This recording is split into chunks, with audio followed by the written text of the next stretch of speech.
Hello everyone, कैसे हैं सब। स्वागत है आपका एडी लर्निंग अकेडमी पर। चले फ्रेंड्स, आज की महत्वपूर्ण क्लास को शुरू करते हैं। आज की क्लास इतनी महत्वपूर्ण क्यों रहेगी ये हम आपको बता देते हैं, क्योंकि आज की क्लास में हम आपको विभिन्न परीक्षा में पूछे गए अति महत्वपूर्ण प्रश्न यहाँ पर कराने वाले हैं। आप चाहे किसी भी एग्जाम की तैयारी कर रहे हैं, आज की क्लास से आपको काफी हेल्प यहाँ पर मिलने वाली है। और जो आज की क्लास में हम आपको महत्वपूर्ण प्रश्न कराने वाले हैं उनकी हम आपको व्याख्या भी कराएंगे, जिससे आपके कई कॉन्सेप्ट तो यहाँ पर क्लियर होंगे ही, साथ में आपको एक ही क्वेश्चन से 2-3 क्वेश्चन भी यहाँ पर मिलने वाले हैं। बस आप क्लास में धैर्य बनाए रखिए, जितना आप धैर्य बनाए रखोगे उतना ज़्यादा आपको सीखने को मिलने वाला है।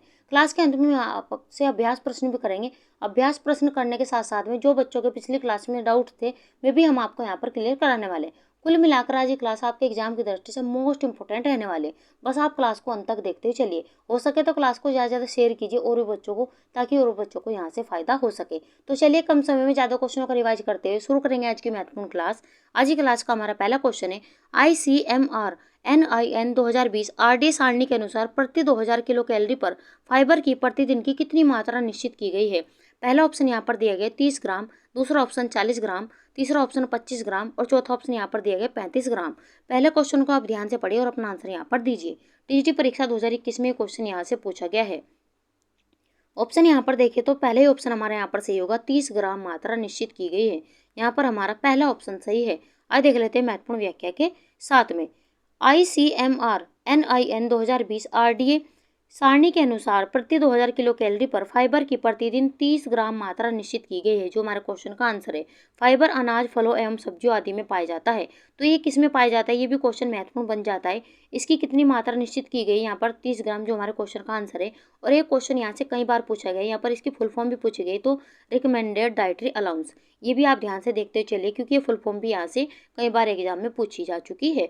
तो आप यहाँ पर देख सकते हैं एक ही क्वेश्चन से 2 से 3 क्वेश्चन यहाँ पर आपके एग्जाम में पूछे गए हैं, तो इन्हें भी आप ध्यान से देखते चलिए। आगे बढ़ जाते हैं अपने अगले क्वेश्चन की और। क्वेश्चन नंबर 2, डिब्बा बंद जैम या जेली पर चिन्ह लगा रहता है, एग मार्क, ISI, FPO या इनमें से कोई नहीं।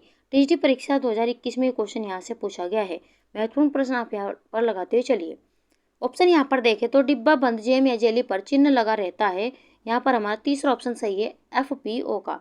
यहाँ पर हमारा तीसरा ऑप्शन सही है। आज देख लेते हैं महत्वपूर्ण व्याख्या के साथ में।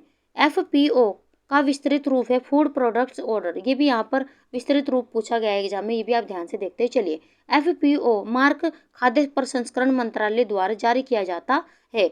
इसमें packaged food, beverage, jam, squash, jelly, अचार आदि शामिल है। FPO गारंटी देता है कि उत्पाद एक सैनिटरी, खाद्य सुरक्षित सेटिंग से निर्मित एवं मानव उपयोग के लिए उपयुक्त है। अब FPO को FSSAI ने निरस्त कर दिया है। तो ये भी क्वेश्चन महत्वपूर्ण बन जाता है कि किसके द्वारा इसे निरस्त कर दिया गया है, तो ये भी आप नोट करते चलिए। आगे बढ़ जाते हैं अपने अगले क्वेश्चन की और। क्वेश्चन नंबर 3, राष्ट्रीय पोषणीय एनीमिया प्रोफिलैक्सिस कार्यक्रम भारत में खालिस्तान में शुरू किया गया था। आपको बताना है कि ये कब शुरू किया गया था। 4 ऑप्शन आपको यहाँ पर देंगे, ध्यान से पढ़िए और अपना आंसर यहाँ पर दीजिए। पीजीटी परीक्षा 2016 में क्वेश्चन यहाँ से पूछा गया है। राष्ट्रीय पोषणीय एनीमिया प्रोफिलैक्सिस कार्यक्रम ये भारतवर्ष में 1970 में शुरू किया गया है। यहाँ पर हमारा दूसरा ऑप्शन यहाँ पर सही होगा। आइए देख लेते हैं महत्वपूर्ण व्याख्या के साथ में। भारत में सभी कमजोर आयु समूह जैसे गर्भवती एवं स्तनपान कराने वाली माताएं, नवजात शिशु, किशोर आदि में एनीमिया की समस्या के समाधान हेतु वर्ष 1970 में राष्ट्रीय पोषणीय एनीमिया प्रोफिलैक्सिस कार्यक्रम शुरू किया गया था, जो हमारे क्वेश्चन का आंसर है। ये भी आप यहाँ से ध्यान से इस व्याख्या को पढ़ते हुए चलिए। आगे बढ़ जाते हैं अपने अगले क्वेश्चन की और। क्वेश्चन नंबर 4, पर्नीशियस रक्ताल्पता एनीमिया होता है की कमी से। तो यहाँ पर आपको बताना है कि यहाँ पर रक्ताल्पता एनीमिया होता है किसकी कमी के कारण यहाँ पर होता है। 4 ऑप्शन आपको यहाँ पर देंगे, ध्यान से पढ़िए और अपना आंसर यहाँ पर दीजिए। टीजीटी परीक्षा 2013 में क्वेश्चन यहाँ से पूछा गया है। ऑप्शन यहाँ पर देखें तो पर्नीशियस रक्ताल्पता यानी कि एनीमिया रोग होता है विटामिन B12 की कमी से। यहाँ पर हमारा तीसरा ऑप्शन सही है। आइए देख लेते हैं महत्वपूर्ण व्याख्या के साथ में। पर्नीशियस रक्ताल्पता एनीमिया तब होता है जब मनुष्य के शरीर के ऊतकों तक पर्याप्त ऑक्सीजन ले जाने वाले पर्याप्त स्वस्थ लाल रक्त कोशिकाओं की कमी होती है। एनीमिया को निम्न हीमोग्लोबिन भी कहा जाता है। ये भी महत्वपूर्ण प्रश्न यहाँ से बन जाता है, तो इसे भी आप ध्यान से देखते चलिए।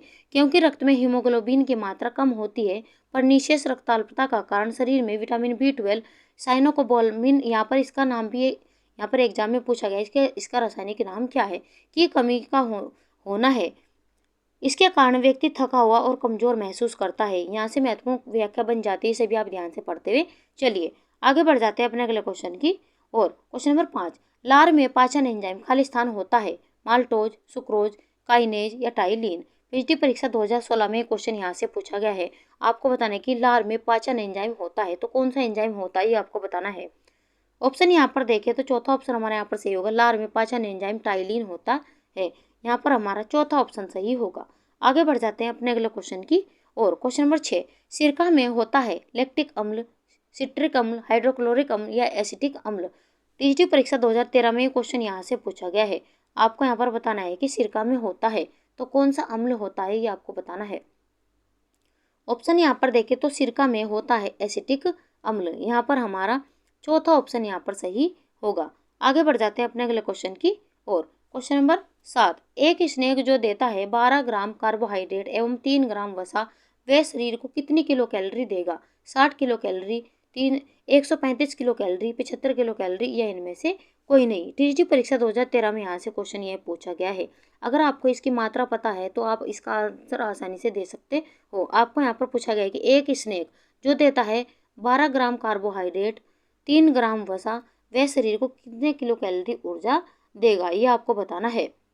ऑप्शन यहाँ पर देखें तो तीसरा ऑप्शन हमारे यहाँ पर सही होगा, 75 किलो कैलोरी यहाँ पर ऊर्जा प्रदान करेगा। आइए देख लेते हैं महत्वपूर्ण व्याख्या के साथ में। इस व्याख्या को आप ध्यान से देखते चलिए। 1 ग्राम कार्बोहाइड्रेट में 4 किलो कैलोरी ऊर्जा यहाँ पर मिलती है। ये भी आप पॉइंट यहाँ पर ध्यान से देखते चले क्योंकि एग्जाम में ये पूछा गया है। 1 ग्राम वसा में 9 किलो कैलोरी ऊर्जा प्राप्त होती है। ये भी क्वेश्चन यहाँ पर एग्जाम में पूछा गया है। यहाँ पर आपको 12 ग्राम कार्बोहाइड्रेट में 12 को यहाँ पर 4 से आप मल्टीप्लाई करिए तो यहाँ पर 12 चौक 48 किलो कैलोरी ऊर्जा यहाँ पर किससे मिली? कार्बोहाइड्रेट से। वहीं यहाँ पर 3 ग्राम वसा यानी कि 3 को यहाँ पर 9 से यहाँ पर आप मल्टीप्लाई कीजिए तो यहाँ पर 9 है 27, तो किलो कैलोरी ऊर्जा यहाँ पर प्राप्त होगी। अब आपको यहाँ पर इसको 48 और 27 को यहाँ पर प्लस करना है तो आपका कितना यहाँ पर आ जाएगा? तो 75 किलो कैलोरी ऊर्जा प्राप्त आपको यहाँ पर होगी। अगर आपको इसकी मात्रा पता है तो आप इसका आंसर आसानी से निकाल सकते हो। ये भी आप ध्यान से पढ़ते चलिए। आगे बढ़ जाते हैं अपने अगले क्वेश्चन की और। क्वेश्चन नंबर 8, एटीपी संबंधित है माइटोकॉन्ड्रिया से, गुणसूत्र से, गोल्जी काय से या केंद्रक से। टीजीटी परीक्षा 2013 में क्वेश्चन यहाँ से पूछा गया है और महत्वपूर्ण प्रश्न आप यहाँ पर लगाते हुए चलिए। आपको बताना है कि एटीपी संबंधित है तो किससे संबंधित है, ये आपको बताना है। ऑप्शन यहाँ पर देखें तो पहले ऑप्शन हमारा यहाँ पर सही होगा, एटीपी संबंधित है माइटोकॉन्ड्रिया से। यहाँ पर हमारा पहला ही ऑप्शन यहाँ पर सही होगा। आइए देख लेते हैं महत्वपूर्ण व्याख्या के साथ में। एटीपी का पूरा नाम एडिनोसिन ट्राइफॉस्फेट है। ये भी महत्वपूर्ण प्रश्न एग्जाम में पूछा जा चुका है तो आप इसे भी ध्यान से देखते चलिए। यह एक कार्बनिक यौगिक है जो जीवित कोशिकाओं में कई प्रतिक्रियाओं को चलाने और समर्थन के लिए ऊर्जा प्रदान करता है। एटीपी के अणु माइटोकॉन्ड्रिया द्वारा संश्लेषित होते हैं, जो हमारे क्वेश्चन का आंसर है। इसलिए इसे कोशिका का शक्ति केंद्र यानी कि पावर हाउस ऑफ सेल कहा जाता है। ये भी महत्वपूर्ण प्रश्न कई बार एग्जाम में पूछा जा चुका है तो इसे भी आप ध्यान से देखते ही चलिए। आप यहाँ पर देख सकते हैं एक ही क्वेश्चन से आपके 2 से 3 क्वेश्चन यहाँ पर भी बन रहे हैं जो एग्जाम में पूछे जा चुके हैं। तो इन व्याख्या को आप इंपॉर्टेंट लगाते चलिए। आगे बढ़ जाते हैं अपने अगले क्वेश्चन की और। क्वेश्चन नंबर 9, हमारे शरीर में कुल कितना जल तरल पदार्थ के रूप में कोशिका में रहता है? 50%, 25%, 70% या 80%। टीजीटी परीक्षा 2011 में ये क्वेश्चन यहाँ से पूछा गया है। आपको महत्वपूर्ण प्रश्न लगाते हुए चलना है क्योंकि कई एग्जाम में अलग अलग तरीके से क्वेश्चन यहाँ से पूछा जा चुका है।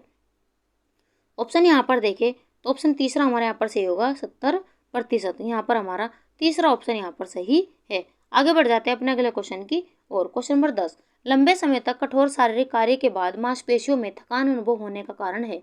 ग्लूकोज का अवक्षय, ऑक्सीजन की पूर्ति में कमी, पेशीय तंतुओं में टूट-फूट या लैक्टिक एसिड में संचय। टीजीटी परीक्षा 2010 में ये क्वेश्चन यहाँ से पूछा गया है और महत्वपूर्ण प्रश्न आप यहाँ पर लगाते चलिए। क्वेश्चन को ध्यान से पढ़िए और अपना आंसर यहाँ पर दीजिए। तो यहाँ पर लंबे समय तक कठोर शारीरिक कार्य के बाद मांसपेशियों में जो थकान का अनुभव होता है उसका कारण होता है लैक्टिक एसिड में संचय। यहाँ पर हमारा चौथा ऑप्शन यहाँ पर सही होगा। आगे बढ़ जाते हैं अपने अगले क्वेश्चन की और। क्वेश्चन नंबर 11, एक कार्बोहाइड्रेट में यहाँ पर पाई जाने वाली ऊर्जा है। अगर आपने हमारा पिछला क्वेश्चन को ध्यान से देखा है तो इसका आंसर आप आसानी से दे सकते हो। आपको बताना कि एक यहाँ पर कार्बोहाइड्रेट में पाई जाने वाली ऊर्जा कितनी होगी, ये आपको बताना है। ऑप्शन यहाँ पर देखें तो पहले ऑप्शन हमारे यहाँ पर सही होगा, 4 किलो कैलोरी। यहाँ पर हमारा पहला ऑप्शन यहाँ पर सही होगा। आगे बढ़ जाते हैं अपने अगले क्वेश्चन की ओर। क्वेश्चन नंबर 12, फ्रेंड्स, हमारी वीडियो, हमारा कंटेंट अगर आपको अच्छा लग रहा हो तो लाइक सब्सक्राइब करना ना भूलें। क्लास को ज़्यादा से ज़्यादा शेयर कीजिए अपने भाई बहन, अपने फ्रेंड्स में, ताकि और भी बच्चों को इसका फ़ायदा हो सके। हम इतना प्रयास आपके लिए कर रहे हैं, इतनी मेहनत से आपके लिए कंटेंट लेकर आते हैं, तो आप क्लास को ज़्यादा से ज़्यादा शेयर कीजिए ताकि और भी बच्चों को इसका फ़ायदा हो सके। तो चलिए बढ़ जाते हैं अपने अगले क्वेश्चन की ओर। क्वेश्चन नंबर 12, उच्च प्रोटीन युक्त आहार में प्रतिदिन प्रोटीन देना चाहिए 50 से 90 ग्राम, 300 से 350 ग्राम, 20 से 300 ग्राम, 100 से 125 ग्राम। टीजीटी परीक्षा 2004 में ये क्वेश्चन यहाँ से पूछा गया है।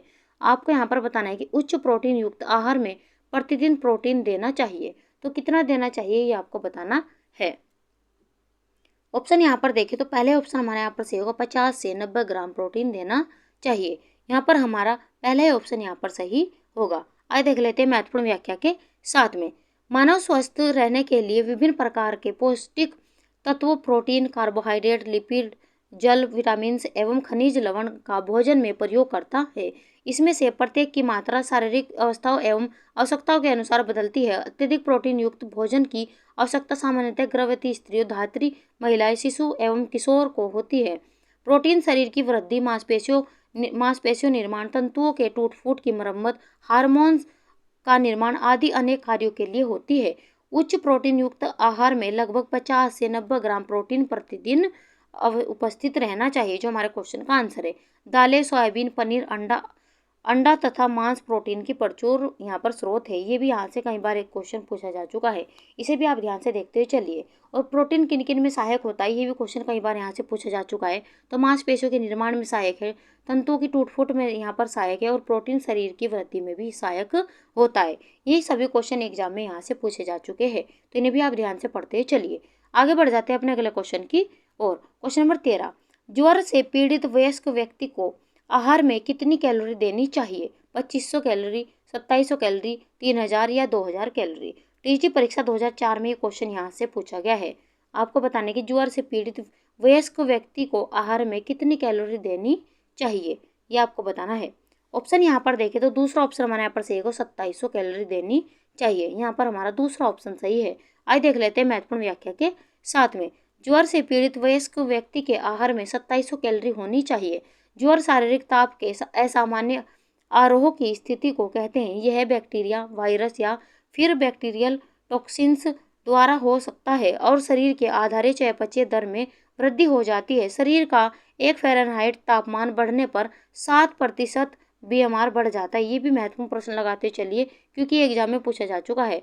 अतः शरीर की ऊर्जा की मांग बढ़ जाती है और सामान्य अवस्था में दोगुनी हो जाती है। तो इसे भी आप ध्यान से पढ़ते हुए चलिए, क्योंकि यहाँ से भी 1 से 2 क्वेश्चन एग्जाम में पूछे जा चुके हैं।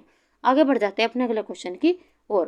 क्वेश्चन नंबर 14, इनमें से निम्नलिखित में से कौन सा आहारीय चिकित्सा का उद्देश्य है? यहाँ पर आपको 4 ऑप्शन देंगे, ध्यान से पढ़िए और अपना आंसर यहाँ पर दीजिए। कौन सा ऑप्शन यहाँ पर सही होगा? पहला ऑप्शन यहाँ पर दिया गया है, रुग्णावस्था में भी उच्च पोषक स्तर की निरंतर आपूर्ति करना। ये ऑप्शन यहाँ पर सही होगा। शरीर के प्रभावित अंगों को पर्याप्त विश्राम प्रदान करना। ये भी ऑप्शन यहाँ पर सही है। पाचन तंत्र के कष्टों को देखते हुए सरल, सौम्य तथा सुपाच्य आहार प्रदान करना। ये भी ऑप्शन यहाँ पर सही है। इस प्रकार हमारे यहाँ पर चौथा ऑप्शन यहाँ पर सही होगा, इनमें से सभी। यहाँ पर हमारा चौथा ऑप्शन सही है।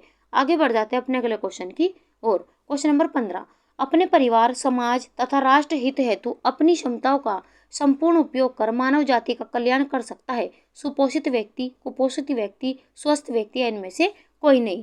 टीजीटी परीक्षा 2004 में यहाँ से क्वेश्चन पूछा गया है, आपको इंपॉर्टेंट लगाते हुए चलना है। ऑप्शन यहाँ पर देखें तो अपने परिवार, समाज तथा राष्ट्र हित हेतु अपनी क्षमताओं का संपूर्ण उपयोग कर मानव जाति का कल्याण कर सकता है स्वस्थ व्यक्ति। यहाँ पर हमारा तीसरा ऑप्शन यहाँ पर सही होगा। आगे बढ़ जाते हैं अपने अगले क्वेश्चन की ओर। क्वेश्चन नंबर 16, श्रोता के वे गुण जो आमने सामने की बातचीत को प्रभावित करते हैं वह है डिकोडिंग कौशल, सकारात्मक मनोवृत्तियाँ, सक्रिय श्रवण कौशल। उपरोक्त में से एक से अधिक या उपरोक्त में से कोई नहीं। बीपीएससी पीजीटी परीक्षा 2013 में ये क्वेश्चन यहाँ से पूछा गया है और इम्पोर्टेंट लगाते हुए चलिए। आपको यहाँ पर बताना है कि श्रोता के वे गुण जो आमने सामने की बातचीत को प्रभावित करते हैं वह कौन से गुण होंगे। ऑप्शन यहाँ पर देखें तो चौथा ऑप्शन हमारे यहाँ पर सही, उपयुक्त में से एक से अधिक। यहाँ पर हमारा चौथा ऑप्शन यहाँ पर सही है। आइए देख लेते हैं महत्वपूर्ण व्याख्या के साथ में। अच्छे श्रोता का महत्वपूर्ण गुण होता है कि वे सामने बोलने वाले व्यक्ति को अपनी पूरी बात पूरी तरह करने का अवसर दे, अर्थात सक्रिय श्रवण कौशल होना चाहिए। साथ ही निष्पक्ष भाव से सकारात्मक मनोवृत्ति का प्रयोग करते हुए सहमति और असहमति बनाकर न रखे तथा व्यक्ति की हाव भाव का क्या आधार है उसकी भी सही परख होनी चाहिए, अर्थात डिकोडिंग कौशल होना चाहिए। तो इस व्याख्या को भी आप ध्यान से देखते हुए चलिए। हमारा आंसर होगा 1 से अधिक। आगे बढ़ जाते हैं अपने अगले क्वेश्चन की ओर। एक इंटीरियर, यहाँ पर आप सही कर लीजिएगा, इंटीरियर, एक इंटीरियर डिजाइनर के लिए निम्नलिखित में से कौन सी सबसे बड़ी चुनौती है? कुछ अलग बनाना, कुछ आकर्षक बनाना, कुछ कार्यात्मक बनाना, उपरोक्त में से एक से अधिक या उपरोक्त में से कोई नहीं। बीपीएससी पीएचडी परीक्षा 2023 में ये क्वेश्चन यहाँ से पूछा गया है। आपको महत्वपूर्ण प्रश्न लगाते हुए चलना है। ऑप्शन यहाँ पर देखें तो एक इंटीरियर डिजाइन के लिए जो निम्नलिखित को यहाँ पर सबसे बड़ी चुनौती होती है, यहाँ पर ऑप्शन हमारा चौथा यहाँ पर सही होगा, एक से अधिक। यहाँ पर हमारा चौथा ऑप्शन यहाँ पर सही है। आइए देख लेते हैं महत्वपूर्ण व्याख्या के साथ में। एक इंटीरियर डिजाइनर जो वस्तु जैसे मकान, खिलौना, सोफा आदि बनाता है, उसकी सबसे बड़ी चुनौती होती है कि वह कुछ अलग तरह का वस्तु बनाए, वह आकर्षक लगे तथा उसका कार्यात्मक मूल्य भी प्राप्त हो। तो इस प्रकार हमारा यहाँ पर चौथा ऑप्शन यहाँ पर सही होगा, उपरोक्त में से एक से अधिक। आगे बढ़ जाते हैं अपने अगले क्वेश्चन की और। Question number 18। अचार में मसाले एवं सिरके का प्रयोग भोजन परीक्षण के किस सिद्धांत पर आधारित है? पीएच को कम करना, ऑक्सीजन को दूर करना, ऑक्सीजन की उपलब्धता को नियंत्रित रखना, या उपरोक्त में से एक से अधिक या उपरोक्त में से कोई नहीं। बीपीएससी पीएचडी परीक्षा 2023 में ये क्वेश्चन यहाँ से पूछा गया है। आपको बताना है कि कौन सा ऑप्शन यहाँ पर सही होगा। ऑप्शन यहाँ पर देखें तो पहले ऑप्शन हमारा यहाँ पर सही होगा, पीएच को कम करना। यहाँ पर हमारा पहला ऑप्शन यहाँ पर सही होगा। आइए देख लेते हैं महत्वपूर्ण व्याख्या के साथ में। अचार में मसाले और सिरके का प्रयोग भोजन में पीएच कम करने का सिद्धांत पर आधारित है, जो हमारे क्वेश्चन का आंसर है। सिरका मूलतः एसिटिक अम्ल और पानी का घोल है, जो यहाँ पर क्वेश्चन ये भी एग्जाम में कई बार पूछा जा चुका है। एसिटिक अम्ल सिरके को अम्लीय बना देता है। अधिकांश सिरके में पीएच 2 से 3% होता है। तो इसका पीएच कितना होता है ये भी आप ध्यान से पढ़ते चलिए, कहीं से भी एग्जामिनर क्वेश्चन पूछ सकता है। और फ्रेंड जो हम आपको यहाँ पर व्याख्या कराते हुए चल रहे हैं, नहीं तो आपको ध्यान से पढ़ते हुए चलना है, क्योंकि यहाँ से कहीं कहीं क्वेश्चन आपके बन रहे हैं जो सभी एग्जाम में यहाँ से पूछे जा चुके हैं। आगे बढ़ जाते हैं अपने अगले क्वेश्चन की और। Question number 19। पारिवारिक साधन के प्रकार है मानवीय एवं अमानवीय, पूर्ण एवं अपूर्ण, परंपरागत एवं गैर परंपरागत, लोचमें एवं अलोचमें। टीजीटी परीक्षा 2021 में क्वेश्चन यहाँ से पूछा गया है। आपको बताना है कि कौन सा ऑप्शन यहाँ पर सही होगा। आपको पारिवारिक साधन के प्रकार बताना है कि कौन से यहाँ पर प्रकार होंगे। ऑप्शन यहाँ पर देखें तो पारिवारिक साधन के प्रकार है मानवीय एवं अमानवीय। यहाँ पर हमारा पहले ऑप्शन यहाँ पर सही होगा। आगे बढ़ जाते हैं अपने अगले क्वेश्चन की और। Question number 20। थकान की स्थिति में कोशिकाओं में कौन सा अम्ल एकत्रित हो जाता है? लैक्टिक अम्ल, एसिटिक अम्ल, मैलिक अम्ल, या इनमें से कोई नहीं। टीजीटी परीक्षा 2021 में क्वेश्चन यहाँ से पूछा गया है। आपको बताने कि कौन सा ऑप्शन यहाँ पर सही होगा। तो ऑप्शन यहाँ पर देखें तो पहले ऑप्शन हमारा यहाँ पर सही होगा, लैक्टिक अम्ल एकत्रित हो जाता है। यहाँ पर हमारा पहले ऑप्शन सही होगा। आगे बढ़ जाता है अपने अगले क्वेश्चन की और। Question number 21। उद्यमिता विकास के लिए प्रेरणा निम्न पर आधारित हो सकती है? नई सोच, सफल महिला उद्यमी, रचनात्मकता, या उपरोक्त सभी। आरपीएससी स्कूल लेक्चरर 2022 में क्वेश्चन यहाँ से पूछा गया है। आपको बताना है कि उद्यमिता विकास के लिए प्रेरणा निम्न पर आधारित हो सकती है। तो किस पर आधारित हो सकती है ये आपको बताना है। ऑप्शन यहाँ पर देखें तो ये नई सोच पर भी आधारित हो सकती है, सफल महिला उद्यमी पर भी आधारित हो सकती है, और रचनात्मकता पर भी आधारित हो सकती है। इस प्रकार हमारा चौथा ऑप्शन यहाँ पर सही होगा, उपरोक्त सभी। आगे बढ़ जाते हैं अपने अगले क्वेश्चन की ओर। Question number 22। अग्रिम व्यवस्थापक प्रतिमान किस सिद्धांत पर आधारित है? पुनर्बलन का सिद्धांत, अर्थपूर्ण शाब्दिक अधिगम का सिद्धांत, अभिप्रेरणा का सिद्धांत, या अनुबंधन का सिद्धांत। आरपीएससी स्कूल लेक्चरर 2022 में क्वेश्चन यहाँ से पूछा गया है। महत्वपूर्ण प्रश्न आप यहाँ पर लगाते चलिए। आपको बताने कि कौन सा ऑप्शन यहाँ पर सही होगा। तो अग्रिम व्यवस्थापक प्रतिमान किस सिद्धांत पर आधारित है? तो ये यहाँ पर अर्थपूर्ण शाब्दिक अधिगम का सिद्धांत पर आधारित है। यहाँ पर हमारा दूसरा ऑप्शन यहाँ पर सही होगा। आइए देख लेते हैं महत्वपूर्ण व्याख्या के साथ में। अग्रिम व्यवस्थापक प्रतिमान अर्थपूर्ण शाब्दिक अधिगम का सिद्धांत पर आधारित है। यह सिद्धांत आशुबेल का है। इन्होंने सीखने में सबसे महत्वपूर्ण कारक वह है जो सीखने वालों से पहले जानता है। यहाँ पर हमारा ये किसके द्वारा दिया गया था? तो आशुबेल के द्वारा दिया गया था। ये भी इंपॉर्टेंट आप यहाँ पर लगाते हुए चलिए।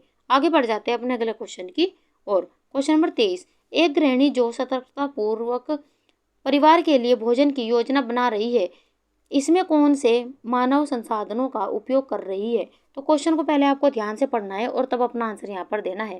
क्वेश्चन में पूछा गया है कि एक गृहिणी जो सतर्कता पूर्वक परिवार के लिए भोजन की योजना बना रही है, इसमें वह कौन से मानव संसाधन का उपयोग कर रही है। समय, ज्ञान, सामग्री या पैसे। आरपीएससी स्कूल लेक्चरर 2022 में क्वेश्चन यहाँ से पूछा गया है। तो इंपॉर्टेंट क्वेश्चन आप यहाँ पर लगाते चलिए।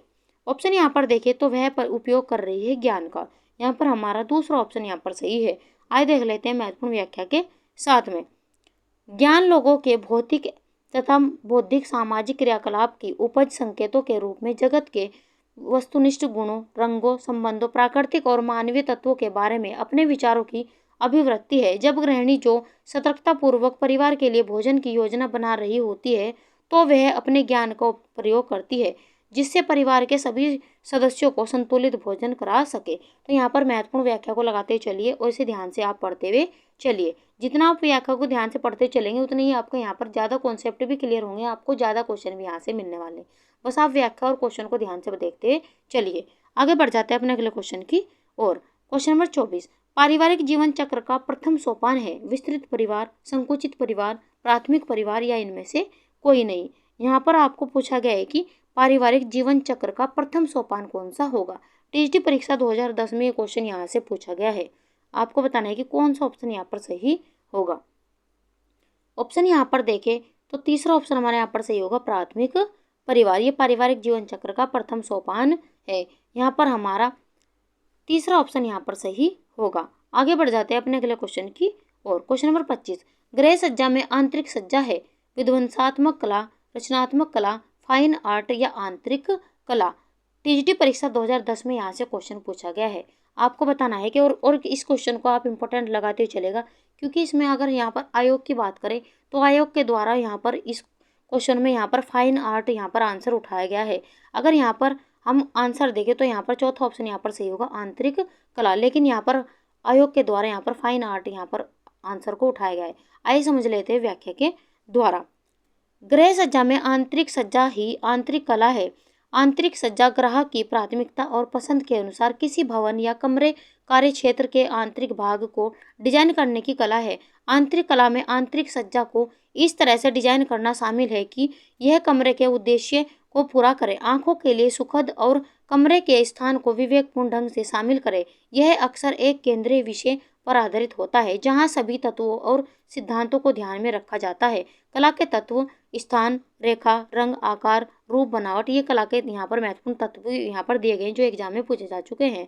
कला के सिद्धांत भी एग्जाम में पूछे गए जिसमें संतुलन, समानुपात, प्रमुखता, लय, एकता, सद्भाव, ये आदि इसके यहाँ पर सिद्धांत भी दिए गए हैं। तो आप इसे भी ध्यान से देखते चलिए।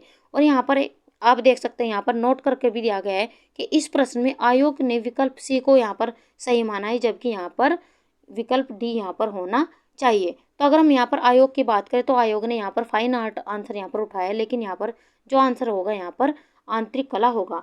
आगे अगर ये क्वेश्चन आता है तो आयोग इसमें से क्या उठाता है वो तो आयोग के ऊपर ही यहाँ पर बात होने वाली है। पर आप यहाँ पर आयोग के द्वारा फाइन आर्ट होगा लेकिन यहाँ पर आंसर होगा आंतरिक कला। आई होप आपकी ये क्वेश्चन यहाँ पर अच्छे से यहाँ पर समझ में आ गया होगा। आगे बढ़ जाते हैं अपने अगले क्वेश्चन की और। Question number 26। पारिवारिक बजट बनाने से अर्थशास्त्री को लाभ है।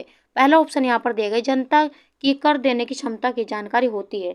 दूसरा ऑप्शन दिया गया, जनता की आय की जानकारी होती है। तीसरा ऑप्शन दिया गया, सरकार को प्रत्यक्ष अथवा अप्रत्यक्ष कर लगाने के संबंध में जानकारी होती है। और चौथा ऑप्शन दिया गया, उपरोक्त सभी। टीजीटी परीक्षा 2009 में ये क्वेश्चन यहाँ से पूछा गया है। आपको बताना है कि कौन सा ऑप्शन यहाँ पर सही होगा। ऑप्शन यहाँ पर देखिए तो पहला ऑप्शन भी हमारा सही है, दूसरा भी सही है, तीसरा भी सही है। इस प्रकार हमारा चौथा ऑप्शन यहाँ पर सही होगा, उपरोक्त सभी अर्थशास्त्रों को यहाँ से लाभ होंगे। यहाँ पर हमारा चौथा ऑप्शन यहाँ पर सही होगा। आगे बढ़ जाते हैं अपने अगले क्वेश्चन की और। Question number 27। दबाव डालने से पूर्व क्या सोचना आवश्यक नहीं है। यहाँ पर नहीं पूछा गया, इसे आप ध्यान से पढ़ते चलिए। यहाँ पर नहीं दिया गया है कि दबाव डालने से पूर्व क्या सोचना नहीं चाहिए। दबाव किस पर डाला जाए, दबाव कैसे डाला जाए, दबाव क्यों डाला जाए या दबाव कहाँ डाला जाए। टीजीटी परीक्षा 2009 में ये क्वेश्चन यहाँ से पूछा गया है। आपको बताना है कि कौन सा ऑप्शन यहाँ पर सही होगा। तो दबाव डालने से पूर्व क्या सोचना आवश्यक नहीं है, तो दबाव क्यों डाला जाए ये आवश्यक नहीं है। यहाँ पर हमारा तीसरा ऑप्शन यहाँ पर सही होगा। आगे बढ़ जाते हैं अपने अगले क्वेश्चन की और। Question number 28। एक अच्छी गृहिणी वही है जो एक संतुलित बजट का निर्माण करे, घर में स्वच्छता, क्रमबद्धता एवं तथा सुंदरता का ध्यान रखे।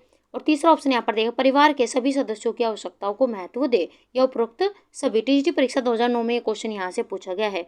आपको यहाँ पर बताना है कि एक अच्छी गृहिणी वही है। तो कौन सा ऑप्शन यहाँ पर सही होगा? ऑप्शन यहाँ पर देखें तो चौथा ऑप्शन यहाँ पर सही होगा। यहाँ पर जो संतुलित बजट का निर्माण करे, ये भी अच्छी गृहिणी का गुण होता है।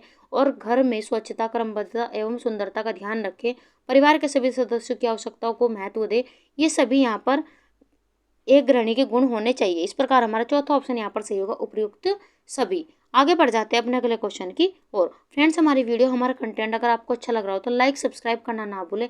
अगर आप चैनल पर पहली बार आए तो चैनल को सब्सक्राइब करें और बेल आइकन भी दबा लीजिए, ताकि समय पर आपको वीडियोज़ के नोटिफिकेशन यहाँ पर मिलते रहे। और हम आपके लिए इतना बेहतरीन से बेहतरीन कंटेंट आपको प्रोवाइड करा रहे हैं। यूट्यूब पर पहली बार इतनी महत्वपूर्ण क्लास हम लेकर आते हैं, ताकि आपका एक भी क्वेश्चन इस सीरीज से बाहर ना जाए। तो जो भी बच्चे लगातार हमारी क्लासेस देख रहे हैं, उन्हें काफ़ी फायदा भी यहाँ से हो रहा होगा। ऐसी मैं आपसे उम्मीद करती हूँ कि आप क्लास को ज़्यादा से ज़्यादा शेयर भी करेंगे, ताकि हमें भी यहाँ पर मोटिवेशन मिलते रहे। हमारा मोटिवेशन, हमारा मनोबल आप ऐसे ही बढ़ाते रहिए, ताकि हम आपके लिए और भी बेहतर से बेहतर यहाँ पर प्रयास करते रहे। और आप हमें कमेंट बॉक्स में कमेंट जरूर किया कीजिए कि आपको हमारा कंटेंट कैसा लग रहा है। और क्लास के अंत में आपको ये भी बताना है कि आपका स्कोर कितना रहा, कितने क्वेश्चन आपको नए सीखने को मिले, कितने आपको आते थे, ये आप हमें जरूर कमेंट बॉक्स में बताया कीजिए। तो चलिए बढ़ जाते हैं अपने अगले क्वेश्चन की ओर। गृह विज्ञान का आर्थिक पहलू है जीव विज्ञान, दर्शन शास्त्र, रसायन विज्ञान या गणित अर्थशास्त्र। टीजीटी परीक्षा 2006 में ये क्वेश्चन यहाँ से पूछा गया है। आपको यहाँ पर बताना है कि गृह विज्ञान का आर्थिक पहलू है तो क्या होगा? ऑप्शन यहाँ पर देखें तो गृह विज्ञान का जो आर्थिक पहलू है वह है गणित अर्थशास्त्र। यहाँ पर हमारा चौथा ऑप्शन सही होगा। आगे बढ़ जाते हैं अपने अगले क्वेश्चन की और। क्वेश्चन नंबर 30, वनस्पति कोशिका तथा जंतु कोशिका में समान रूप से पाया जाता है स्टार्च, ग्लाइकोजन, क्लोरोफिल, केंद्रक तथा जीव द्रव्य। पीजीटी परीक्षा 2016 में यहाँ से क्वेश्चन पूछा गया है और महत्वपूर्ण प्रश्न आप यहाँ पर लगाते चलिए। आपको बताना है कि वनस्पति कोशिका तथा जंतु कोशिका में समान रूप से पाया जाता है तो कौन सा ऑप्शन यहाँ पर सही होगा? ऑप्शन यहाँ पर देखें तो केंद्रक तथा जीव द्रव्य ये समान रूप से पाया जाता है। यहाँ पर हमारा चौथा ऑप्शन सही होगा। आइए देख लेते हैं महत्वपूर्ण व्याख्या के साथ में। वनस्पति कोशिका तथा जंतु कोशिका में केंद्रक तथा जीव द्रव्य समान रूप से पाया जाता है, जो हमारे क्वेश्चन का आंसर है। कोशिकाएं जीवन का महत्वपूर्ण तत्व है। मनुष्य हो या पौधे या जानवर, हर जीवित जीव कोशिकाओं से बना होता है। यह जीवों की सबसे सूक्ष्मतम संरचनात्मक एवं क्रियात्मक इकाई है। ये कोशिकाएं ही सभी जैव क्रियाओं एवं जैविक लक्षणों के लिए उत्तरदायी हो यहाँ पर है। सूक्ष्मदर्शी में ध्यान पूर्वक देखने पर एक कोशिका में कई प्रमुख संरचनाएं दिखाई देती है, जैसे कोशिका यहाँ पर झिल्ली, कोशिका द्रव्य, केंद्रक, नाभि आदि। कोशिका झिल्ली बाह्य आवरण होता है जो कोशिका को पूर्ण रूप से ढका रहता है। यहाँ पर इसी के अंदर यहाँ पर सैद्रस गाढ़ा द्रव्य भरा रहता है, जिसे जीव द्रव्य कहते हैं। जीव द्रव्य ही जीवन का मूल आधार है। ये क्वेश्चन महत्वपूर्ण बन जाता है कि जीव द्रव्य ही जीवन का मूल आधार है। जीव द्रव्य बीच में अधिक गाढ़ा होकर सघन गोलाकार या अंडाकार पिंड के रूप में दिखाई देता है। आगे बढ़ जाते हैं अपने अगले क्वेश्चन की और। क्वेश्चन नंबर 31, खाली स्थान अंतरकोशिकीय पाचन प्रणाली उपलब्ध कराता है। राइबोसोम, आंत, लाइसोसोम या गोल्गी। पीजीटी परीक्षा 2016 में क्वेश्चन यहाँ से पूछा गया है। इंपोर्टेंट क्वेश्चन लगाते चलिए। आपको बताना है कि अंतरकोशिकीय पाचन प्रणाली उपलब्ध कराता है तो कौन सा ऑप्शन यहाँ पर सही होगा? ऑप्शन यहाँ पर देखें तो तीसरा ऑप्शन हमारे यहाँ पर सही होगा। लाइसोसोम अंतरकोशिकीय पाचन प्रणाली उपलब्ध कराता है। यहाँ पर हमारा तीसरा ऑप्शन सही होगा। आइए देख लेते हैं महत्वपूर्ण व्याख्या के साथ में। लाइसोसोम अंतरकोशिकीय पाचन प्रणाली उपलब्ध कराता है, जो हमारे क्वेश्चन का आंसर है। यह कोशिका में छोटी छोटी पुटिकाओं के रूप में पाए जाते हैं। इनमें अनेक प्रकार के जल अपघटनीय एंजाइम पाए जाते हैं। यह सभी एंजाइम शर्कराओं, लिपिडों, फास्फोलिपिडों, न्यूक्लिक अम्ल वे प्रोटीन का अपघटन कर उन्हें छोटे अणुओं में खंडित कर देते हैं। इन्हीं के द्वारा कोशिका की विभिन्न संरचनाओं का पाचन और अपघटन होता है। अतः लाइसोसोम को आत्मघाती थैली भी कहा जाता है। ये भी महत्वपूर्ण प्रश्न बन जाता है कि आत्मघाती थैली किसे कहा जाता है, तो लाइसोसोम को कहा जाता है। यहाँ से कई क्वेश्चन एग्जाम में पूछे जा चुके हैं, तो इसे भी आप यहाँ पर ध्यान से देखते हुए चलिए। आगे बढ़ जाते हैं अपने अगले क्वेश्चन की और। क्वेश्चन नंबर 32, कोशिका कंकाल का उदाहरण है मध्यवर्ती तंतु, माइक्रोफिलामेंट, माइक्रोट्यूबुल या ये सभी। आपको बताने कौन सा ऑप्शन यहाँ पर सही होगा। पीजीटी परीक्षा 2016 में क्वेश्चन यहाँ से पूछा गया है। ऑप्शन यहाँ पर देखें तो चौथा ऑप्शन हमारे यहाँ पर सही होगा, ये सभी। यहाँ पर हमारा चौथा ऑप्शन सही है। आइए देख लेते हैं महत्वपूर्ण व्याख्या के साथ में। कोशिका कंकाल का उदाहरण माइक्रोट्यूब्यूल, माइक्रोफिलामेंट और मध्यवर्ती तंतु, ये सभी है जो हमारे क्वेश्चन का आंसर है। माइक्रोट्यूब्यूल पौधों और पशु कोशिकाओं में साइटोप्लाज्म यानी कोशिका के अंदर तरल पदार्थ में पाई जाने वाली एक संकीर्ण खोखली ट्यूब जैसी संरचना होती है। माइक्रोफिलामेंट जैसे एक्टिन यहाँ पर फिलामेंट भी कहा जाता है, तो इसे एक्टिन फिलामेंट भी कहा जाता है। यहाँ पर आप यूकेरियोटिक कोशिकाओं में साइटोप्लाज्म में प्रोटीन फिलामेंट्स होते हैं जो साइटोस्केलेट का हिस्सा बनते हैं। वे मुख्य रूप से एक्टिन के पॉलीमर से बने होते हैं। तो इसे भी आप ध्यान से देखते हुए चलिए। मध्यवर्ती तंतु, मध्यवर्ती तंतु का मुख्य कार्य कोशिकाओं के लिए समर्थन और संरचना प्रदान करना है। मध्यवर्ती तंतु साइटोस्केलेटल एक स्थायी कोशिका के लिए संरचना प्रदान करने में सहायता प्रदान करता है। तो आपको यहाँ पर देख सकते हैं ये किस किस में सहायता प्रदान करते हैं। यहाँ से भी इस व्याख्या को भी आप ध्यान से पढ़ते हुए चलिए। यहाँ से आपके महत्वपूर्ण प्रश्न भी आपसे बन रहे हैं। आप अपनी तैयारी को इस लेवल तक का करके चलिए, आप एक भी पॉइंट ना छोड़ते हुए, ताकि एग्जामिनर कहीं से भी क्वेश्चन पूछे तो आप अपना आंसर आसानी से दे पाओ। तो सभी यहाँ पर बारीक से बारीक पॉइंट भी आप यहाँ पर ध्यान से पढ़ते हुए चलिए। आगे बढ़ जाते हैं अपने अगले क्वेश्चन की और। क्वेश्चन नंबर 33, रक्त का पीएच है 8.5, 6.5, 7.2 या 7.4। पीएचडी परीक्षा 2016 में क्वेश्चन यहाँ से पूछा गया है। आपको यहाँ पर रक्त का पीएच आपको बताना है कितना होगा। ऑप्शन यहाँ पर देखिए तो चौथा ऑप्शन हमारे यहाँ पर सही होगा 7.4, ये रक्त का पीएच है। यहाँ पर हमारा चौथा ऑप्शन सही है। आज देख लेते हैं महत्वपूर्ण व्याख्या के साथ में। रक्त का पीएच मान 7.4 होता है जो हमारे क्वेश्चन का आंसर है। मानव रक्त का पीएच 7.35 से यहाँ पर 7.45 के बीच होता है। भोजन से प्राप्त रक्त में सोडियम और क्लोराइड आयनों की उपस्थिति के कारण यह थोड़ा क्षारीय और नमकीन प्रकृति का होता है। अच्छी तरह से काम करने के लिए शरीर अन्य प्रणालियों की चयापचय क्रियाओं के लिए धमनियों में रक्त पीएच 7.35 से यहाँ पर और 7.45 के बीच होना चाहिए। तो इस व्याख्या को भी आप ध्यान से पढ़ते चलिए। आगे बढ़ जाते हैं अपने अगले क्वेश्चन की और। क्वेश्चन नंबर 34, मानव शरीर में पाचन का अधिकांश भाग किस अंग में संपन्न होता है। अमाशय, छोटी आंत, पेनक्रियाज, बड़ी आंत। टीजीटी परीक्षा 2010 में ये क्वेश्चन यहाँ से पूछा गया है और महत्वपूर्ण प्रश्न लगाते हुए चलेगा क्योंकि कई बार एग्जाम में यहाँ से क्वेश्चन पूछा जा चुका है। ऑप्शन यहाँ पर देखें तो मानव शरीर में पाचन का अधिकांश भाग ये संपन्न होता है छोटी आंत में। यहाँ पर हमारा दूसरा ऑप्शन यहाँ पर सही होगा। आगे बढ़ जाते हैं अपने अगले क्वेश्चन की और। क्वेश्चन नंबर 35, रोगों का अध्ययन किसके अंतर्गत आता है। साइटोलॉजी, पोमोलॉजी, पैथोलॉजी या हॉर्टिकल्चर। टीजीटी परीक्षा 2010 में ये क्वेश्चन यहाँ से पूछा गया है। आपको बताना है कि रोगों का अध्ययन किसके अंतर्गत आता है। ऑप्शन यहाँ पर देखें तो रोगों का अध्ययन पैथोलॉजी के अंतर्गत आता है। यहाँ पर हमारा तीसरा ऑप्शन सही होगा। आगे बढ़ जाते हैं अपने अगले क्वेश्चन की और। फ्रेंड्स आप यहाँ पर देख सकते हैं हमने लगभग 34 मिनट में आपको 36 क्वेश्चन यहाँ पर करा लिए। तो इस प्रकार आपका कम समय में हम आपको ज़्यादा से ज़्यादा क्वेश्चन भी कराने की पूरी कोशिश यहाँ पर कर रहे हैं, जिससे आपके समय की भी बचत यहाँ पर हो रही है। बस आप क्लास को अंत तक देखते चलिए और क्लास में अंत तक बने रहिए। इसका जितना हो सके आप ज़्यादा से ज़्यादा फायदा उठाइए और क्लास को ज़्यादा से ज़्यादा शेयर कीजिए। तो चलिए बढ़ जाते हैं अपने 36वें क्वेश्चन की ओर। निम्नलिखित हार्मोन में से किसमें आयोडीन है। इंसुलिन, टेस्टोस्टेरोन, थायरोक्सिन या एड्रीनलिन। आपको बताना है कि निम्नलिखित हार्मोन में से किसमें आयोडीन है। कौन सा ऑप्शन यहाँ पर सही होगा। ऑप्शन यहाँ पर देखें तो यहाँ पर हमारा तीसरा ऑप्शन यहाँ पर सही होगा, थायरोक्सिन। यहाँ पर हमारा तीसरा ऑप्शन यहाँ पर सही है। आगे बढ़ जाते हैं अपने अगले क्वेश्चन की और। क्वेश्चन नंबर 37, मांसपेशियां शरीर के कुल भाग के लगभग कितने प्रतिशत होती है। 60%, 90%, 80% या 50%। आपको यहाँ पर पूछा गया है कि मांसपेशियां शरीर के कुल भाग के लगभग कितने प्रतिशत होती है। ऑप्शन यहाँ पर देखें तो चौथा ऑप्शन हमारा यहाँ पर सही होगा, 50% होती है। यहाँ पर हमारा चौथा ऑप्शन सही है। आइए देख लेते हैं महत्वपूर्ण व्याख्या के साथ में। मांसपेशियां शरीर के कुल लगभग यहाँ पर 50% यानी कि 40 से 50% होती है जो हमारे क्वेश्चन का आंसर है। अस्थियां मानव शरीर को ढांचा प्रदान करती है। ये क्वेश्चन कई बार एग्जाम में पूछा जा चुका है। तथा त्वचा पूरे शरीर को आवरण द्वारा अवक्षेपित यहाँ पर करती है। पेशियां अस्थियों के ऊपर चिपकी तथा त्वचा के नीचे सुरक्षित रहती है।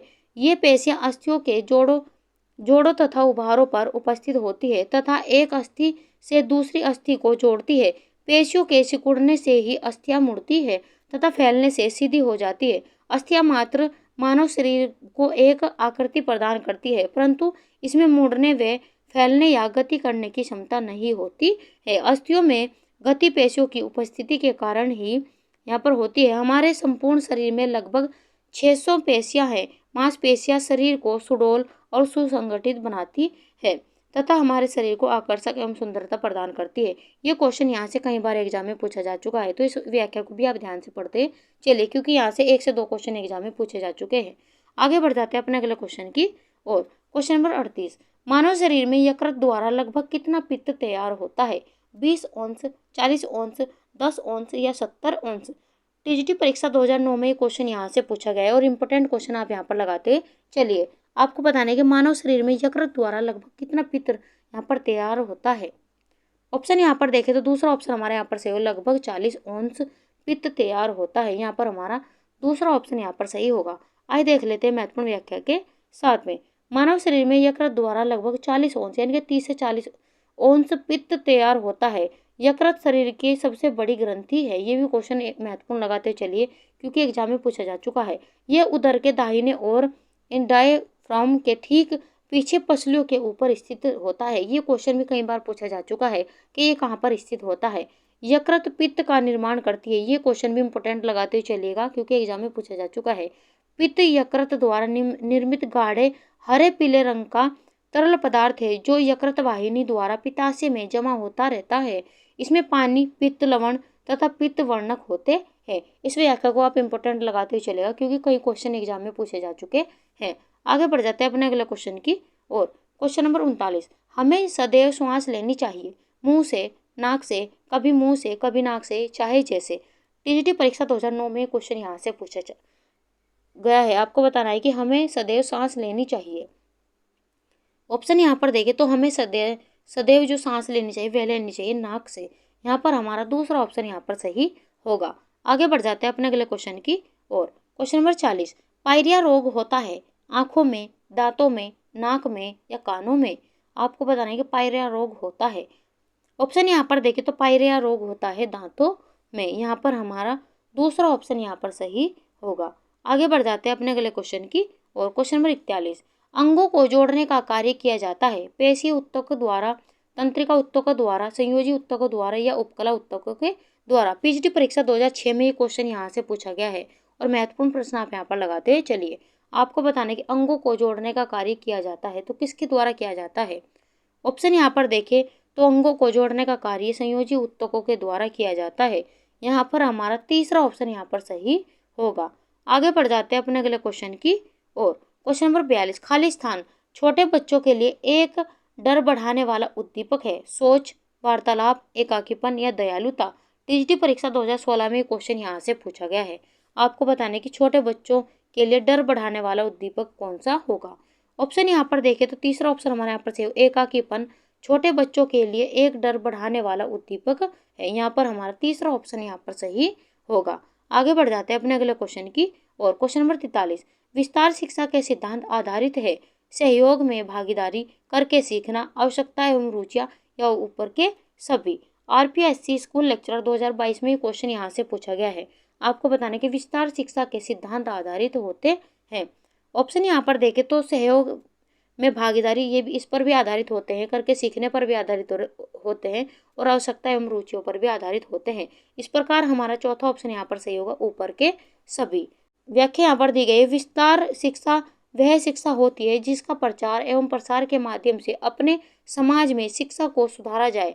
विस्तार शिक्षा के सिद्धांत में सांस्कृतिक भिन्नता, सांस्कृतिक परिवर्तन, रुचियों और आवश्यकताओं का सिद्धांत, सहयोग व भागीदारी का सिद्धांत, नेतृत्व का सिद्धांत और संतुष्टि का सिद्धांत, मूल्यांकन का सिद्धांत आदि प्रमुख है। इस यहाँ पर इस व्याख्या को भी आप ध्यान से पढ़ते हुए चलिए। आगे बढ़ जाते हैं अपने अगले क्वेश्चन की और। क्वेश्चन नंबर 44, नहाने का सबसे अच्छा साबुन वही होता है जिसमें क्षार की मात्रा अधिक प्रयोग किया गया हो। यहाँ पर क्षार की मात्रा अधिक प्रयोग किया गया या क्षार की मात्रा का प्रयोग कम किया गया हो, या यहाँ पर तीसरा ऑप्शन दिया गया है जिसमें क्षार की मात्रा का उपयोग न किया गया हो, या ऊपर के सभी यहाँ पर गलत है। आपको बताना है कि कौन सा ऑप्शन यहाँ पर सही होगा। ऑप्शन यहाँ पर देखें तो यहाँ पर नहाने का साबुन, अच्छा साबुन वही होता है जिसमें क्षार की मात्रा का प्रयोग कम यहाँ पर किया गया हो।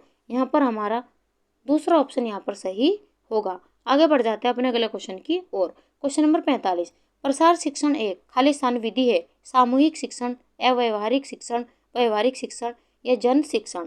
टीजीटी परीक्षा 2021 में क्वेश्चन यहाँ से पूछा गया है। आपको बताना है कि प्रसार शिक्षण एक विधि है, तो कैसी विधि है ये आपको बताना है। ऑप्शन यहाँ पर देखें तो प्रसार शिक्षण एक व्यवहारिक विधि है। यहाँ पर हमारा तीसरा ऑप्शन यहाँ पर सही होगा। आगे बढ़ जाते हैं अपने अगले क्वेश्चन की और। क्वेश्चन नंबर 46, प्रभावशाली संप्रेषण किसके द्वारा होता है, लिखित, मौखिक, समूह परिचर्चा या उपयुक्त सभी। टीजीटी परीक्षा 2011 में ये क्वेश्चन यहाँ से पूछा गया है। आपको बताना है कि प्रभावशाली संप्रेषण किसके द्वारा होता है। ऑप्शन यहाँ पर देखें तो प्रभावशाली संप्रेषण समूह परिचर्चा के द्वारा होता है। यहाँ पर हमारा तीसरा ऑप्शन यहाँ पर सही होगा। आगे बढ़ जाते हैं अपने अगले क्वेश्चन की और। क्वेश्चन नंबर 47, पहली पंचवर्षीय योजना लागू की गई है 1948 में, 1951 में, 1952 में या 1947 में। टीजीटी परीक्षा 2011 में ये क्वेश्चन यहाँ से पूछा गया है। आपको बताना है कि पहली पंचवर्षीय योजना कब लागू की गई थी। ऑप्शन यहाँ पर देखें तो दूसरा ऑप्शन हमारे यहाँ पर सही होगा, 1951 में लागू की गई थी। यहाँ पर हमारा दूसरा ऑप्शन यहाँ पर सही होगा। आइए देख लेते हैं महत्वपूर्ण व्याख्या के साथ में। प्रथम पंचवर्षीय योजना 1951 यानी कि 1951 से 56 के मध्य में लागू की गई है, जो महत्वपूर्ण क्वेश्चन का हमारे आंसर है। प्रथम पंचवर्षीय योजना ने भारत में आर्थिक विकास पर जोर दिया है। इसने मुख्य रूप से कृषि क्षेत्र पर ध्यान केंद्रित किया। इसमें बांधों और सिंचाई में निवेश शामिल था। यह योजना हेरोड डोमर मॉडल पर आधारित थी। तो ये महत्वपूर्ण प्रश्न यहाँ से बन जाता है। और इसका क्षेत्र यहाँ पर किस पर केंद्रित था, यहाँ पर कृषि क्षेत्र पर केंद्रित था। ये भी क्वेश्चन कई बार एग्जाम में पूछा जा चुका है। तो आप यहाँ पर देख सकते हैं एक ही क्वेश्चन से 3 से 4 क्वेश्चन एग्जाम में भी पूछे जा चुके हैं। तो इसे भी आप इंपॉर्टेंट लगाते चलिए। आगे बढ़ जाते हैं अपने अगले क्वेश्चन की और। क्वेश्चन नंबर 48, ट्राइसेम शुरू हुआ था 1972 में, 1970 में, 1979 में या 1982 में। टीजीटी परीक्षा 2011 में क्वेश्चन यहाँ से पूछा गया है। आपको बताना है कि ट्राइसेम शुरू हुआ था, तो कब शुरू हुआ था ये आपको बताना है। ऑप्शन यहाँ पर देखें तो तीसरा ऑप्शन हमारे यहाँ पर सही होगा, ट्राइसेम 1979 में शुरू हुआ था। यहाँ पर हमारा तीसरा ऑप्शन यहाँ पर सही होगा। आइए देख लेते हैं महत्वपूर्ण व्याख्या के साथ में। ट्राइसेम से तात्पर्य training to rural youth for self employment है, यानी कि स्वरोजगार के लिए ग्रामीण युवाओं को प्रशिक्षण। यहाँ से इसकी फुल फॉर्म भी पूछी जाती है, ये भी आप ध्यान से पढ़ते चलिए। यह एक केंद्र प्रायोजित कार्यक्रम है जिसे 15 अगस्त 1979 को शुरू किया गया था, जो हमारे क्वेश्चन का आंसर है। इसका मुख्य उद्देश्य ग्रामीण बीपीएल लोगों को तकनीकी और व्यावसायिक विशेषज्ञता प्रदान करना है, जिसकी आयु 18 से 35 वर्ष है। इस योजना को 1 अप्रैल 1999 को स्वर्ण जयंती ग्राम स्वरोजगार योजना की मेगा पहल में मिला दिया गया था। तो इसे किस में मिला दिया गया था, ये भी इंपॉर्टेंट क्वेश्चन बन जाता है। और इसमें कितनी आयु यहाँ पर रखी गई, 18 से 35 वर्ष, ये भी महत्वपूर्ण बन जाता है। तो इसे भी आप ध्यान से देखते चलिए। और उसके फुल फॉर्म भी एग्जाम में यहाँ से पूछे जा चुके हैं, तो इसे भी आप इंपॉर्टेंट लगाते चलिए। तो एक ही क्वेश्चन से आपके 4 से 5 क्वेश्चन यहाँ पर एग्जाम में भी पूछे जा चुके हैं। आगे बढ़ जाते हैं अपने अगले क्वेश्चन की और। शिक्षण सहायताएं किसके अनुसार चयनित की जाती है, अनुभव, आयु, मानसिक योग्यता या उपरोक्त सभी। टीजीटी परीक्षा 2011 में ये क्वेश्चन यहाँ से पूछा गया है। आपको बताना है कि शिक्षण सहायताएं किसके अनुसार चयनित की जाती है। ऑप्शन यहाँ पर देखें तो ये अनुभव के अनुसार भी चयनित की जाती है, आयु के अनुसार भी की जाती है और मानसिक योग्यता के अनुसार भी चयनित की जाती है। इस प्रकार हमारा चौथा ऑप्शन यहाँ पर सही होगा, उपयुक्त सभी। आगे बढ़ जाते हैं अपनी अगली क्लास, यहाँ पर अपनी क्लास के अंतिम क्वेश्चन की ओर। इसके बाद हम आपके जो क्वेश्चन में डाउट्स थे वे हम आपको यहाँ पर क्लियर कराने वाले हैं और फिर हम आपको यहाँ पर अभ्यास प्रश्न भी कराएंगे, जिसका आंसर आपको हमें कमेंट बॉक्स में देना होगा। तो चलिए बढ़ जाते हैं अपनी क्लास के अंतिम क्वेश्चन की और। लिगन्स मॉडल में संचार का छठा तत्व है श्रोता, संदेश, संचारक या श्रोता प्रतिक्रिया। पीएचडी परीक्षा 2006 में क्वेश्चन यहाँ से पूछा गया है। आपको यहाँ पर लिगन्स मॉडल में संचार का छठा तत्व कौन सा होगा, ये आपको बताना है। ऑप्शन यहाँ पर देखें तो चौथा ऑप्शन हमारे यहाँ पर सही होगा, श्रोता प्रतिक्रिया। ये लिगन्स मॉडल में संचार का छठा तत्व है। आइए देख लेते हैं महत्वपूर्ण व्याख्या के साथ में।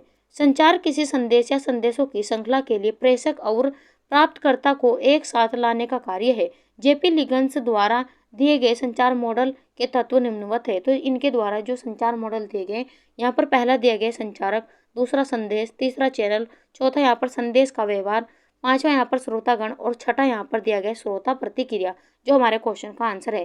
तो लिगन्स मॉडल में संचार का छठा तत्व है श्रोता प्रतिक्रिया, जो हमारे क्वेश्चन का आंसर है। अब बढ़ जाते हैं अपने डाउट वाले क्वेश्चन की ओर। अब आपको ध्यान से देखते हुए चलना है। तो हमारा पहला डाउट वाला क्वेश्चन है यहाँ पर, जो पिछली क्लास में यहाँ पर दिया गया था। तो वर्तमान समय में स्वास्थ्य विज्ञान किस नाम से प्रख्यात है।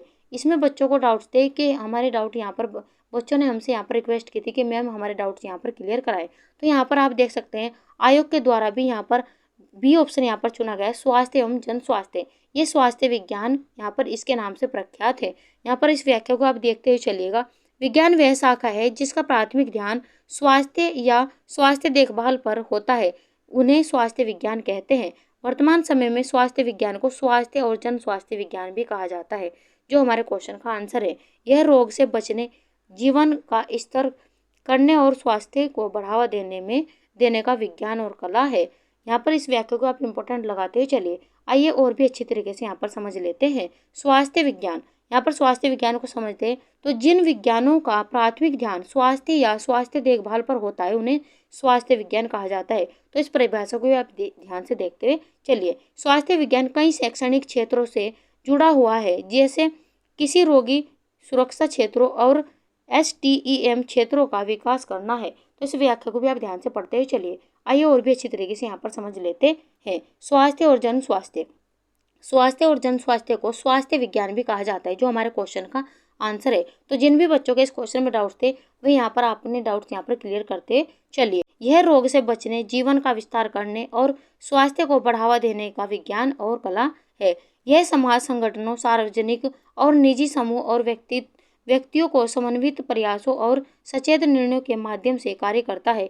इस प्रयास को पूरा करने के लिए स्वस्थ जीवन शैली को प्रोत्साहित किया जाता है। बीमारी और चोट की रोकथाम अनुसंधान आयोजित किया जाता है और संक्रामक रोगों का पता लगाने, रोकथाम और प्रतिक्रिया का अध्ययन किया जाता है। तो आप यहाँ पर देख सकते हैं इस प्रकार वर्तमान समय में स्वास्थ्य विज्ञान को स्वास्थ्य और जन स्वास्थ्य विज्ञान के नाम से जाना जाता है। यहाँ पर स्वास्थ्य और जन स्वास्थ्य के नाम से जाना जाता है। तो आई होप आपके सभी डाउट्स यहाँ पर क्लियर हो गए होंगे, जिन बच्चों के इस क्वेश्चन में डाउट्स थे। अब आगे बढ़ जाते हैं अपने डाउट वाले अगले क्वेश्चन की ओर।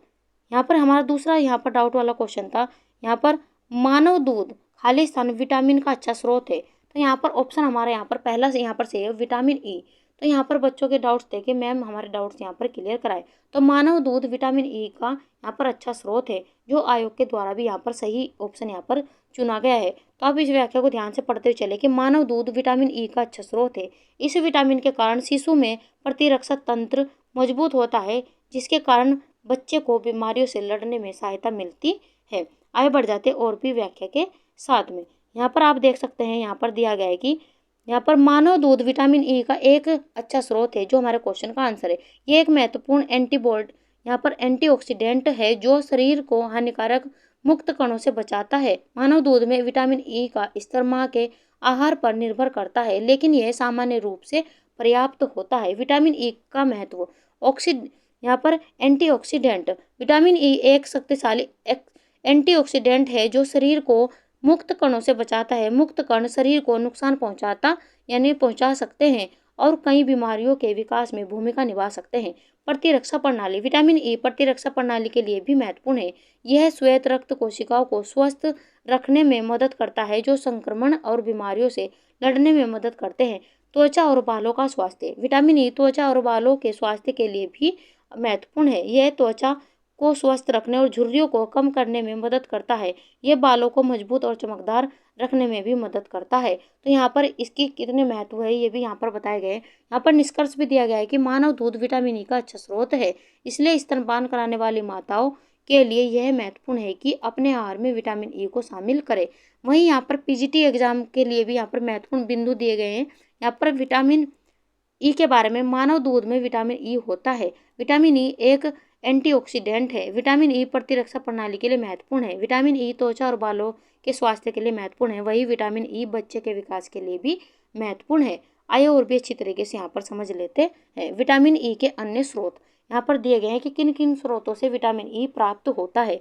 तो सूरजमुखी के बीज, बादाम, मूंगफली, वनस्पति तेल, मेवे, हरी पत्तेदार सब्जियां, वीट जर्म, कुछ फल, कुछ समुद्री खाद्य पदार्थ, इनसे यहाँ पर विटामिन ई प्राप्त होता है। तो इसके स्रोत यहाँ पर दिए गए हैं। विटामिन ई के फायदे। तो विटामिन ई एक वसा में घुलनशील यौगिक है। इसमें एंटीऑक्सीडेंट गुण होते हैं। इसके कई संभावित स्वास्थ्य लाभ है। विटामिन ई का सेवन बढ़ाने के लिए अपने व्यवहार में सूरजमुखी के बीज या बादाम शामिल करना अच्छा रहता है। आई होप आपके सभी डाउट्स यहाँ पर क्लियर हो गए होंगे कि यहाँ पर मानव दूध का जो अच्छा स्रोत है वो है विटामिन ई, अच्छा स्रोत है। सभी बच्चों के यहाँ पर डाउट्स क्लियर हो गए होंगे, ऐसी मैं आपसे यहाँ पर उम्मीद करती हूँ। चलिए बढ़ जाते अपने यहाँ पर अभ्यास प्रश्न की ओर। आज की क्लास का हमारा महत्वपूर्ण अभ्यास प्रश्न है, पैर की हड्डी टूटने पर प्रयोग किया जाता है ब्रेड कैडल, फ्रैक्चर बेड, उपयुक्त दोनों या इनमें से कोई नहीं। टीजीटी परीक्षा 2006 में ये क्वेश्चन यहाँ से पूछा गया है, जिसका आंसर आपको हमें कमेंट बॉक्स में देना है। तो चलिए फ्रेंड्स, मिलते हैं ऐसे क्वेश्चनों के साथ में नेक्स्ट वीडियो में।